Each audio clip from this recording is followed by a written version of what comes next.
Hello बच्चों, मैं स्मिता बिजलवान स्वागत करती हूँ आपका आईसीटी वर्चुअल क्लासरूम में। आशा करती हूँ आप सभी स्वस्थ होंगे और अच्छे से अपनी पढ़ाई कर रहे होंगे।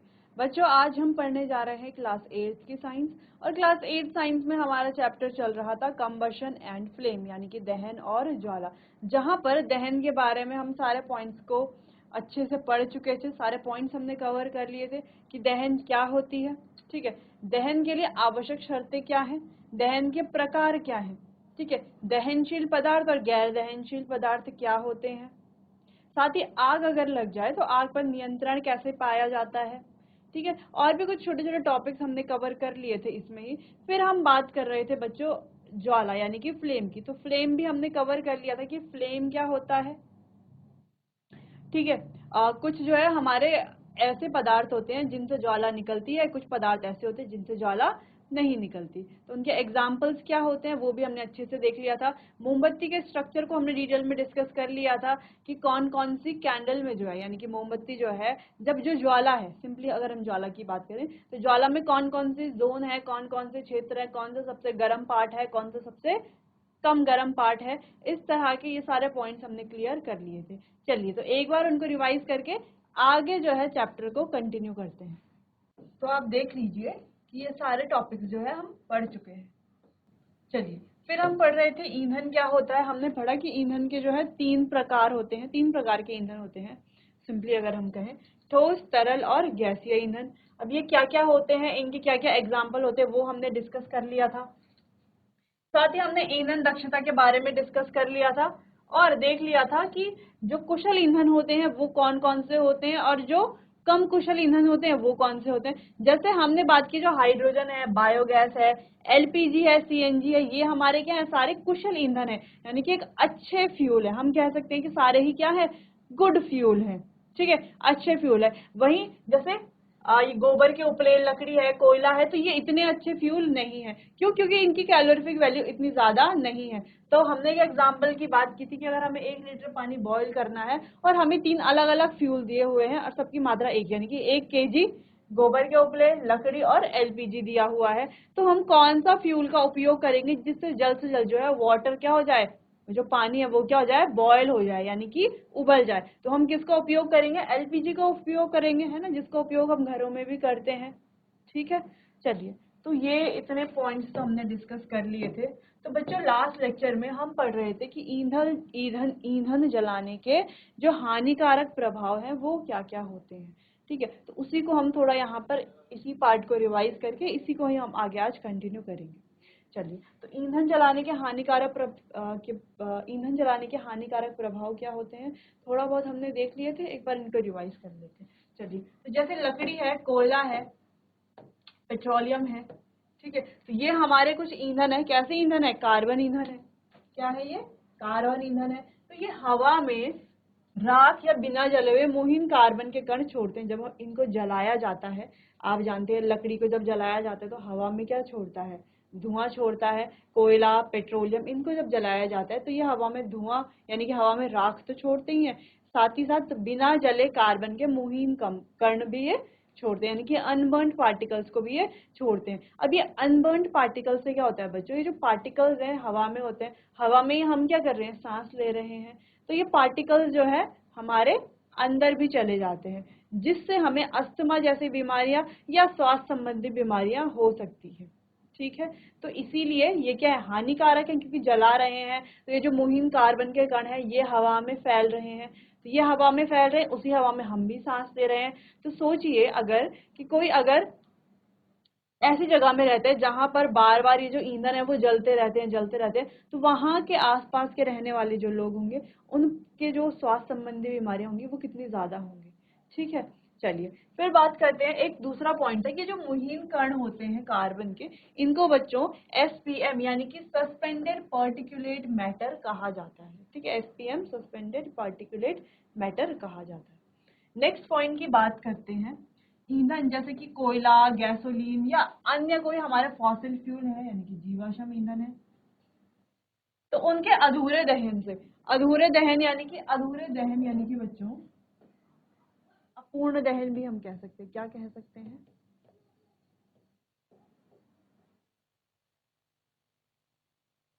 अपूर्ण दहन या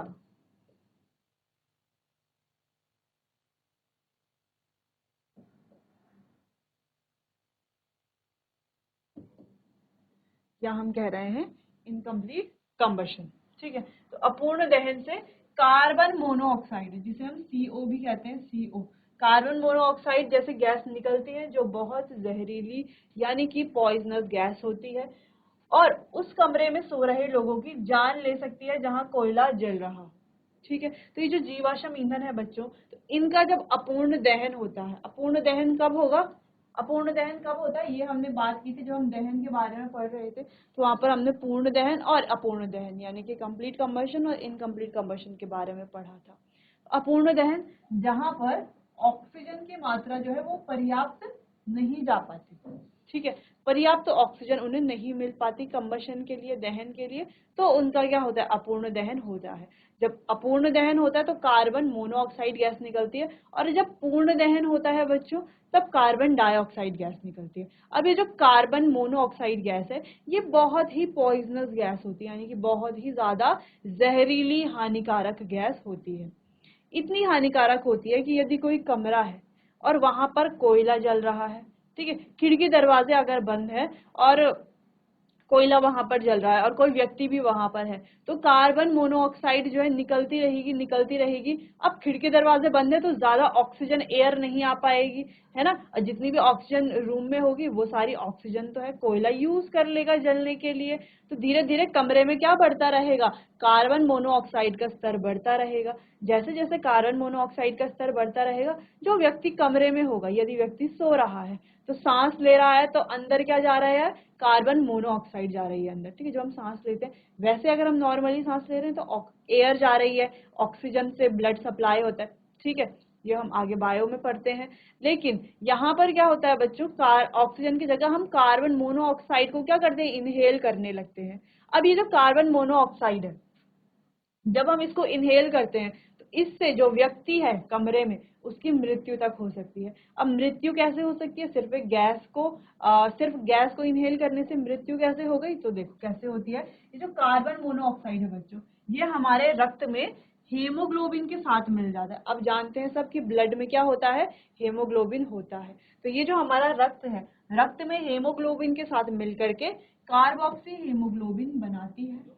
ठीक है, हीमोग्लोबिन के साथ मिलकर कार्बोक्सी हीमोग्लोबिन बनाती है और इसे ऑक्सीजन ले जाने में असमर्थ बना देती है। क्या कर देती है, ऑक्सीजन ले जाने में असमर्थ बना देती है। तो ये ऑक्सीजन नहीं ले जा पाता। ठीक है, जिस वजह से सांस नहीं ले पाते और क्या होता है, मृत्यु भी हो जाती है। इतना पॉइंट समझ में आया कि सिंपली हुआ क्या, जो व्यक्ति अंदर है जो कार्बन मोनोऑक्साइड इनहेल कर रहा है तो उसके रक्त में जो हीमोग्लोबिन है वो कार्बन मोनोऑक्साइड के साथ मिलकर के कार्बोक्सी हीमोग्लोबिन बनाता है, जो इसको क्या करता है, ऑक्सीजन ले जाने में असमर्थ बना देती है और जो व्यक्ति है उसकी मृत्यु तक हो जाती है। तो इतनी पॉइजनस ये गैस है। तो आपने कई केसेस सुने होंगे, आपने कई जगहों पर सुना होगा, न्यूज़पेपर्स में सुना होगा, न्यूज में सुना होगा, न्यूज चैनल्स में सुना होगा। ठीक है, तो आपने ये सुना होगा कि सर्दियों में लोग क्या करते हैं, लकड़ियां जलाते हैं और कई बार ये न्यूज आती है कि किसी परिवार के कुछ लोगों की मृत्यु हो गई। किस वजह से मृत्यु हो गई, कि अंदर कोयला जला करके वो सो रहे थे या अंदर लकड़ी जला करके वो सो रहे थे। ठीक, चलिए, तो याद ध्यान रखना है जब भी हम कोयला घर के अंदर लेकर के जाते हैं या किसी कमरे के अंदर लेकर के जाते हैं तो हमेशा खिड़की दरवाजे खुले रखने चाहिए। ठीक है, या वेंटिलेटर जो होता है उसे खुला रखना चाहिए ताकि एयर का जो है प्रॉपर वेंटिलेशन होता रहे। नेक्स्ट है, ये ईंधन बिना जले हाइड्रोकार्बन भी छोड़ते हैं। अब ये जो ईंधन है ये क्या करते हैं, बिना जले हाइड्रोकार्बन भी छोड़ते हैं जिसमें से कई कार्सिनोजेनिक होते हैं। अब कार्सिनोजेनिक यानी कि जो कैंसर कॉज करते हैं। कार्सिनोजेनिक किसे कहा जाता है, जिसकी वजह से कैंसर होता है। ठीक है, तो आप जब हायर क्लासेस में जाएंगे, 11th में जाएंगे, 12th में जाएंगे, तो वहां पर आप कार्सिनोजेनिसिटी के बारे में पढ़ेंगे। ठीक है, चलिए, तो ये ईंधन क्या करते हैं, बिना जले हाइड्रोकार्बन छोड़ते हैं जिसमें से कई कार्सिनोजेनिक यानी कि कैंसर का कारण होते हैं और गंभीर स्वास्थ्य खतरा पैदा करते हैं। ठीक है, जिससे गंभीर स्वास्थ्य के खतरे होते हैं। चलिए, तो इतनी बात समझ में आ गई कि लकड़ी कोयला जब हम जला रहे हैं हवा में तो उसके जो मुहीन कार्बन पार्टिकल्स हैं वो हवा में हैं, जिससे हम सांस लेते हैं तो सांस जैसी बीमारियां होती हैं। वहीं जो हमारे और फ्यूल्स हैं, कुछ फॉसिल फ्यूल्स हैं, ठीक है, उनके इनकम्प्लीट कंबशन से कार्बन मोनोऑक्साइड गैस बनती है। कार्बन मोनोऑक्साइड गैस जो है वो प्रोड्यूस होती है। तो कार्बन मोनोऑक्साइड गैस को जब हम इनहेल करते हैं तो हमारे ब्लड के हीमोग्लोबिन के साथ मिलकर के कार्बोक्सी हीमोग्लोबिन बनाती है, जो ऑक्सीजन ले जाने में उसको क्या बना देता है, असमर्थ बना देता है। इस कारण कई बार मृत्यु भी हो जाती है। और दूसरा पॉइंट था कि इसमें ये क्या करते हैं, बिना जले हाइड्रोजन भी छोड़ते हैं हवा में, ठीक है, जिसमें से कई कार्सिनोजेनिक होते हैं। तो इनके कारण कैंसर जैसी बीमारियां भी होती हैं। सिंपली 2 पॉइंट हमने सिंपल तरीके से समझ लिए हैं, इनको आपको नोट कर लेना है, अच्छे से समझ लेना है, फिर आगे नेक्स्ट पॉइंट को डिस्कस करेंगे।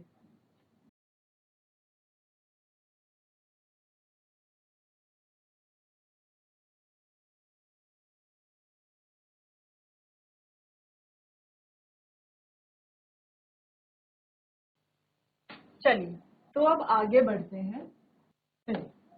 नेक्स्ट पॉइंट की बात करते हैं कि दहन के दौरान अधिकांश ईंधनों से निकलने वाली कार्बन डाइऑक्साइड वायुमंडल में असंतुलन पैदा कर रही है।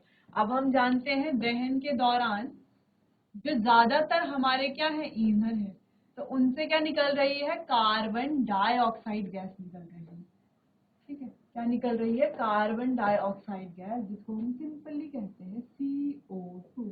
डाइऑक्साइड यानी कि दो ऑक्सीजन है, डाइऑक्साइड इसीलिए तो डाई मतलब दो, ट्राई मतलब तीन, टेट्रा मतलब चार, ठीक है, पेंट मतलब पांच। तो इस तरीके से हम ये करते हैं, ठीक है, इस तरीके से। जैसे कार्बन मोनोऑक्साइड, तो कार्बन मोनोऑक्साइड का मतलब मोनो मतलब एक, डाई मतलब दो, ट्राई तीन, चार, इस तरीके से, ठीक है। वैसे इसके लिए टर्म अलग होता है, ठीक है, लेकिन हम ध्यान रखने के लिए कह सकते हैं डाई मतलब दो, ट्राई मतलब तीन, ठीक है, इस प्रकार से। चलिए, वायुमंडल में क्या कर रही है, असंतुलन पैदा कर रही है। वनों की कटाई से भी ऐसी स्थिति पैदा हो रही है, और जो डिफॉरेस्टेशन हो रहा है, डिफॉरेस्टेशन यानी कि ये जो वन है, जंगल है, ये जब कट रहे हैं तो इनसे भी इसी प्रकार की सेम स्थिति पैदा हो रही है, जहां कार्बन डाइऑक्साइड को अवशोषित करने के लिए पेड़ों की संख्या कम हो रही है, इससे ग्लोबल वार्मिंग बढ़ रही है। अब पेड़ों को काटा जा रहा है, जिस कारण क्या हो रहा है बच्चों, ग्लोबल वार्मिंग बढ़ रही है। अब ग्लोबल वार्मिंग के बढ़ने से क्या हो रहा है, हमें कोई फर्क पड़ रहा है ग्लोबल वार्मिंग के बढ़ने से? देखो, जब हम किसी भी ईंधन को जलाते हैं, ठीक है, ईंधन को जलाते हैं, तो उससे क्या निकल रही है बच्चों, कार्बन डाइऑक्साइड निकल रही है, ठीक है।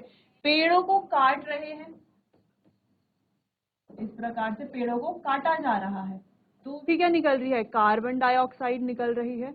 और हम जानते हैं कि जब हम इनहेल करते हैं, तो इनहेल तो हम ऑक्सीजन करते हैं, लेकिन एक्सहेल यानी कि बाहर क्या छोड़ते हैं, तो हम भी कार्बन डाइऑक्साइड बाहर छोड़ रहे हैं। हम यानी कि हम ह्यूमन बीइंग्स, अदर एनिमल्स, सब क्या कर रहे हैं, कार्बन डाइऑक्साइड गैस बाहर छोड़ रहे हैं, जिससे आप देखो कार्बन डाइऑक्साइड की मात्रा कितनी ज्यादा बढ़ती जा रही है हमारे अर्थ के ऊपर। अब इतनी ज्यादा बढ़ने के कारण क्या होता है बच्चों, टेम्परेचर में इंक्रीज होता है, टेम्परेचर बढ़ जाता है, ठीक है, जो अर्थ है उसका टेम्परेचर बढ़ जाए। आप इस तरीके से समझ सकते हैं, टेम्परेचर बढ़ने से क्या हो रहा है, ग्लोबल वार्मिंग होती है। ग्लोबल वार्मिंग होने से क्या हो रहा है बच्चों, ग्लोबल वार्मिंग होने से जो हमारे हम क्या कह सकते हैं, बर्फ है ना, जो हमारे आइस, टेम्परेचर बढ़ने की वजह से बर्फ पिघलती है, ठीक है। अब वो बर्फ पिघल करके पानी कहाँ आता है, नीचे आता है, जिससे कि बाढ़ जैसी समस्याएं होती हैं, ठीक। चलिए, तो हमें क्या करना है, इसे रोकने के लिए हम क्या कर सकते हैं,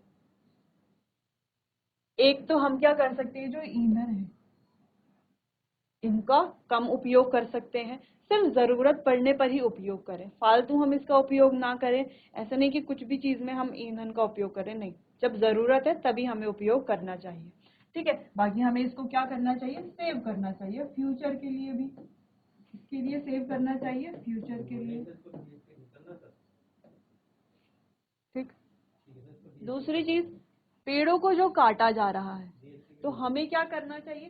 पेड़ों को काटने की बजाय और ज्यादा प्लांट्स क्या करने चाहिए? पेड़ों को प्लांट करना चाहिए, पेड़ों को और ज्यादा उगाना चाहिए, अफॉरेस्टेशन करना चाहिए। क्या करना चाहिए? अफॉरेस्टेशन। तो जितने ज्यादा प्लांट्स होंगे, जितने ज्यादा ट्रीज होंगी, उतनी ज्यादा ऑक्सीजन की मात्रा यहाँ पर बढ़ेगी। ठीक है, उतनी ज्यादा ऑक्सीजन की मात्रा बढ़ेगी, टेम्परेचर मेंटेन होगा, ग्लोबल वार्मिंग नहीं होगी, ना ही टेम्परेचर इंक्रीज होगा। ठीक है, चलिए, इस तरीके से आप समझ सकते हैं कि जो भी ईंधन है वो जल रहे हैं तो कार्बन डाइऑक्साइड गैस निकल रही है, वनों की कटाई हो रही है तो इससे भी ऐसी स्थिति पैदा हो रही है। क्योंकि बच्चों देखो, अब कार्बन डाइऑक्साइड गैस तो बढ़ ही रही है ना, इतनी ज्यादा है ही, लेकिन पेड़ों को लगाने से ऐसा क्या हो जाएगा, ट्रीज को प्लांट करने से ऐसा क्या हो जाएगा कि ये जो कार्बन डाइऑक्साइड गैस है ये मेंटेन हो जाएगी हमारे इन्वायरमेंट में। ठीक है, जो हमारा एनवायरनमेंट है वहां पर ये कार्बन डाइऑक्साइड मेंटेन हो जाएगी। ऐसा क्या होगा पेड़ों को लगाने से? तो ऐसा ये होगा बच्चों, जो पेड़ हैं यानी कि जो प्लांट्स हैं वो क्या करते हैं, जैसे कि हम ऑक्सीजन को इनहेल करते हैं, वैसे ही प्लांट्स क्या करते हैं, कार्बन डाइऑक्साइड को इनहेल करते हैं, है ना, अपना भोजन बनाने के लिए कार्बन डाइऑक्साइड गैस लेते हैं और बाहर क्या छोड़ते हैं, ऑक्सीजन गैस छोड़ते हैं। तो प्लांटेशन से, अगर हम प्लांट्स लगाते हैं, ट्रीज लगाते हैं, तो उससे हमारे दो फायदे तो हो रहे हैं। एक तो ऑक्सीजन, जो कार्बन डाइऑक्साइड है वो प्लांट्स यूज कर रहे हैं, और साथ में हमें क्या दे रहे हैं, ऑक्सीजन भी दे रहे हैं। ठीक है, चलिए, तो ये कुछ चीजें हैं जो आपको थोड़ा समझनी चाहिए। चलिए, नेक्स्ट पॉइंट डिस्कस करते हैं। कोयला और डीजल के जलने से सल्फर डाइऑक्साइड गैस निकलती है जो संक्षारक प्रकृति की होती है और नाक, गले और वायु मार्ग में जलन पैदा करती है। अब देखो, कोयला, डीजल, अच्छा ये कोयला डीजल जो है ये भी हमारे क्या है तो ईंधन ही। कैसे ईंधन है बच्चों? फॉसिल फ्यूल है। क्या है? फॉसिल फ्यूल है, ईंधन है, या हम कह सकते हैं संसाधन भी तो है। लेकिन किस प्रकार के ये संसाधन है हमारे? ये संसाधन जो है कैसे होते हैं बच्चों? सीमित मात्रा में होते हैं। कैसे होते हैं? सीमित मात्रा में ये हमें मिलते हैं। अगर ज्यादा उपयोग इनका हम करते हैं तो एक टाइम के बाद ऐसा होगा कि ये क्या हो जाएंगे, खत्म हो जाएंगे। जैसे कि कोयला, डीजल, इनके कुछ भंडार हमारे पास हैं जो कुछ वर्ष, कुछ 100 वर्ष और चल सकते हैं, लेकिन उसके बाद क्या? उसके बाद ये जो ईंधन है, ये संसाधन है, ये कैसे आएंगे? क्योंकि इनको बनने में तो मिलियंस ऑफ ईयर्स लगते हैं, है ना, लाखों करोड़ों वर्ष लगते हैं इनको बनने में। तो इसीलिए हमें क्या करना चाहिए, इनका उपयोग वैसे तो सीमित मात्रा में तो ये है ही, तो बहुत कम इनका उपयोग करना चाहिए, जब जरूरत पड़ती है तभी करना चाहिए। ठीक है, तो इनका कम उपयोग करने से क्या होगा, एक तो हम इनको फ्यूचर के लिए बचा सकते हैं, पहला पॉइंट। दूसरा, पॉल्यूशन भी तो कम होगी, इनका उपयोग करने से क्या हो रहा है, पॉल्यूशन भी तो बढ़ रही है ज्यादा, है ना। तो इसीलिए हमें इनका सीमित मात्रा में उपयोग करना चाहिए और कम से कम उपयोग करना चाहिए, जब बहुत ज्यादा आवश्यकता हो तभी उपयोग करना चाहिए। चलिए,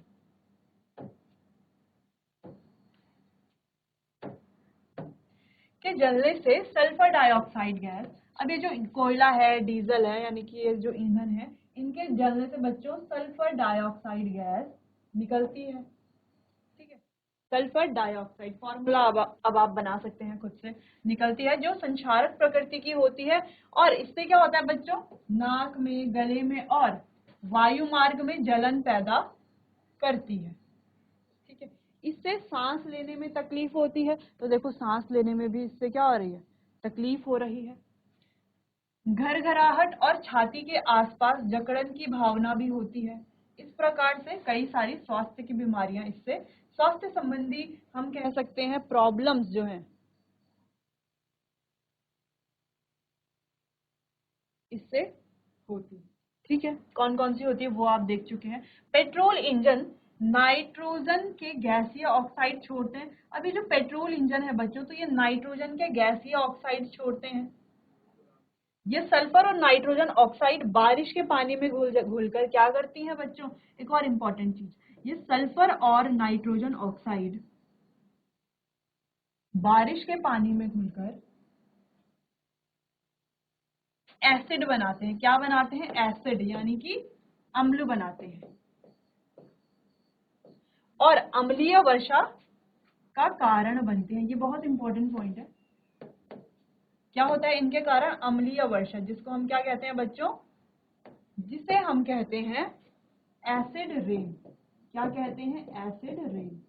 तो इससे क्या होता है, एसिड रेन होती है। ठीक है, कैसे होती है, ये जो नाइट्रोजन के गैसीय ऑक्साइड हैं, ये सल्फर के डाइऑक्साइड हैं, तो ये सल्फर और नाइट्रोजन ऑक्साइड जो है ये बारिश के पानी में घुल जाते हैं और क्या बनाते हैं, अम्ल बनाते हैं, एसिड बनाते हैं, और जो अम्लीय वर्षा का कारण बनते हैं। अब ये जो अम्लीय वर्षा होती है, अम्लीय वर्षा से आप समझ सकते हैं, यानी कि एसिड रेन जिसे हम कह रहे हैं, यानी कि वर्षा का जो पानी है उसमें क्या होती है, एसिड घुली हुई होती है, जिस वजह से जब ये एसिड जो है हमारे धरती पर गिरती है ना, पृथ्वी पर गिरेगी, मिट्टी के ऊपर गिरेगी तो मिट्टी को भी खराब करेगी, फसलों के ऊपर गिरेगी तो फसलों को भी खराब करेगी। वहीं जो हमारे क्या है, धरोहर है, जो हमारे मॉन्यूमेंट्स है, जैसे कि ताजमहल है, तो उसके ऊपर गिरेगी तो ताजमहल का जो पत्थर है बच्चों, मार्बल पत्थर से बना है, तो उसको भी क्या करेगी, खराब करेगी। तो ये जो ताजमहल के आसपास के जो जगह है वहां पर बहुत सारी इंडस्ट्रीज है, तो वहां से ये हानिकारक गैसें निकलती हैं, तो वहां पर अक्सर देखा जाता है कि अम्ल वर्षा होती है, जिस वजह से ताजमहल का जो पत्थर है वो धीरे धीरे क्या हो रहा है, धीरे धीरे खराब भी होता जा रहा है। ठीक है, तो इस अम्ल वर्षा को भी हमें रोकना है ना, क्योंकि देखो मिट्टी के ऊपर गिरेगी, फसलों के ऊपर गिरेगी, तो पूरी की पूरी फसलें क्या हो जाती हैं, खराब हो जाती हैं। ठीक है, चलिए, तो यहाँ पर आप 3-4 पॉइंट समझ चुके हैं। 4 पॉइंट हमने काफी अच्छे से डिटेल में डिस्कस किया है कि जो ईंधन है इनको जलाने के हानिकारक प्रभाव क्या है। अब ईंधन को जलाने के अच्छे प्रभाव भी हैं, तो इसका मतलब क्या है, हमें ईंधन जलाना ही नहीं है ना, क्योंकि इतने सारे हानिकारक प्रभाव हमने देख लिए कि क्या क्या तो इससे ये प्रॉब्लम्स हो रही हैं। ठीक है, फिर कैंसर जैसी प्रॉब्लम्स हो रही हैं, मृत्यु तक हो जा रही है, ग्लोबल वार्मिंग बढ़ रही है, एसिड रेन हो रहा है, तो क्या हमें ईंधन का उपयोग ही नहीं करना है, तो क्या हमें ईंधन का उपयोग नहीं करना है, अगर ईंधन का उपयोग नहीं करेंगे तो कैसे चलेगा, क्योंकि बहुत सारे ईंधन तो ऐसे हैं जिनका हमें उपयोग करना ही है, ईंधन की जरूरत तो हमें है ही, तो हमें बच्चों ऐसे ईंधन का उपयोग करना है जो क्या है, सही, जिसे हम गुड फ्यूल कहते हैं, जिसे हम एक अच्छा ईंधन कहते हैं, जिससे प्रदूषण बहुत कम या ना के बराबर हो, जो चीप भी हो, है ना, यानी कि सस्ता भी हो। ठीक है, जिसे आसानी से कहीं ले जाया जा सके, कहीं से लाया जा सके, इजी टू ट्रांसपोर्ट हो, तो इस तरह का अगर कोई फ्यूल है या ईंधन है उसका उपयोग हमें करना चाहिए। ठीक है, और ऐसे जो ईंधन है जिनसे इतनी ज्यादा पॉल्यूशन, इतनी ज्यादा प्रॉब्लम्स हो रही हैं, उनका हमें कम से कम उपयोग करना चाहिए। चलिए, तो ये 2 पॉइंट आप नोट कर लीजिए, फिर आगे बढ़ते हैं।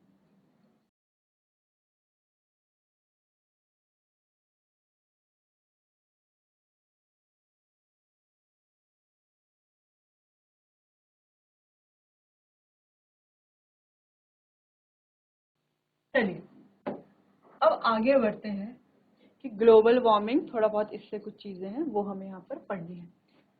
तो ये एनसीईआरटी में है, आप इसको देख सकते हैं। पृथ्वी के वायुमंडल का तापमान का बढ़ता तापमान है, पृथ्वी के वायुमंडल का बढ़ता तापमान, जो कि हमने अभी पीछे डिस्कस किया वही यहाँ पर लिखा हुआ है, उसी को हम यहाँ पर पढ़ रहे हैं, जिसके कारण ग्लेशियर पिघल रहे हैं। तो ये जो बर्फ, जिसे हम ग्लेशियर कहते हैं, ठीक है, तो बड़े बड़े ग्लेशियर्स हैं, ग्लेशियर पिघल रहे हैं। अब ग्लेशियर जो पिघल रहे हैं तो पिघल के पानी कहाँ आएगा बच्चों, समुद्रों में ही तो आएगा, जिससे समुद्र का स्तर बढ़ रहा है। ठीक है, ग्लेशियर के पिघलने से क्या होगा, समुद्र का स्तर बढ़ेगा, और जो हमारे तटीय क्षेत्रों में क्षेत्र है वहां पर बाढ़ आ रही है। तो वह यह वायुमंडल में कार्बन डाइऑक्साइड के बढ़े हुए स्तर के कारण है। तो ये क्यों हो रहा है कि कार्बन डाइऑक्साइड का स्तर बढ़ रहा है। अब कार्बन डाइऑक्साइड पृथ्वी द्वारा उत्सर्जित अवरक्त विकिरण को अवशोषित करता है और इसे वायुमंडल में वापस भेज देता है और इसका तापमान बढ़ा देते हैं। तो इस प्रकार से टेम्परेचर जो है बच्चों बढ़ जाता है, और इसे ग्रीन हाउस इफेक्ट यानी ग्रीन हाउस प्रभाव के कारण के रूप से भी जाना जाता है। तो इसको सिंपली हम ग्रीन हाउस इफेक्ट या ग्रीन हाउस प्रभाव भी कहते हैं। बात करते हैं एसिड रेन की। तो एसिड रेन का मतलब है एसिड की बारिश, है ना, एसिड रेन, एसिड की बारिश। जैसे हमने कहा, अब ये जो बारिश है ये फसलों को, मिट्टी को, जानवरों को और जो हमारी इमारतें हैं, इमारतों के लिए बहुत हानिकारक है। ये एसिड तब बनते हैं जब सल्फर और नाइट्रोजन ऑक्साइड बारिश के पानी में घुल जाते हैं। सिंपल, जो हमने कहा कि सल्फर और नाइट्रोजन के जो ऑक्साइड है बारिश के पानी के साथ मिलकर के क्या बना रहे हैं, एसिड बना रहे हैं। वही एसिड जो है वर्षा के रूप में नीचे गिर रहा है, तो हमारी फसलें हैं, मिट्टी है, धरोहर जो इमारतें हैं उनको खराब कर रहा है। तो एसिड रेन उच्च ऊंचाई पर पेड़ों को भी नुकसान पहुंचाता है, जैसे कि लाल स्प्रूस जो समुद्र तल से 2000 फीट ऊपर उगता है, झील या नदी के पानी को अम्लीय बना देता है। अच्छा, इससे एक और चीज होती है, जैसे हमने बात की जो फसल है, मिट्टी है, इमारतें हैं, वो तो खराब हो रही हैं, लेकिन देखो ये झील या नदी के पानी को भी क्या करेगा, अम्लीय करेगा, जिस वजह से वहां रहने वाले जो ऑर्गेनिजम्स हैं उनके लिए भी क्या हो जाता है, खतरा हो जाता है, और जंगल की मिट्टी को नुकसान पहुंचाता है। अपूर्णीय इमारतें, मूर्तियां जो किसी देश की सांस्कृतिक विरासत का हिस्सा है, एसिड रेन के कारण नष्ट हो सकती है। तो जैसे हमने ताजमहल की बात की, तो एसिड रेन के कारण धीरे धीरे उसका जो पत्थर है वो खराब हो रहा है। ठीक है, चलिए, तो ये 2 पॉइंट्स थे बच्चों। तो आज के लिए बस इतना ही, बाकी इसी को कंटिन्यू करेंगे हम अपने आने वाले अगले सेशन में। तब तक के लिए आपका बहुत बहुत धन्यवाद।